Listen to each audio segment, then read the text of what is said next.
Hos C.F. Nielsen fremstiller man selv alle delene til briketpresserne, der findes i flere størrelser. Her er det stativet til en af virksomhedens store pressemaskiner, der er ved at blive fræset ud. Når briketpressemaskinerne er færdige, sælges de til trævirksomhederne, der har store mængder savsmuld og affaldstræ. I begyndelsen blev det kun solgt i Skandinavien, primært til fjernvarme, altså kunder, der solgte det videre til fjernvarmeværker.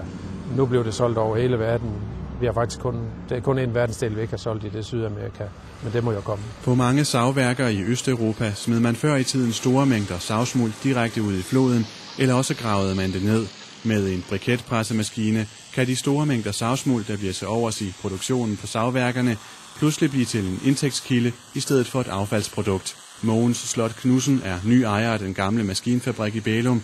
Han er optimist. Det går rigtig godt i branchen. EU har fokuseret meget på vedvarende energi, og i sidste uge blev det besluttet, at man skal helt op på at reducere CO2 med 20% inden for en årrække.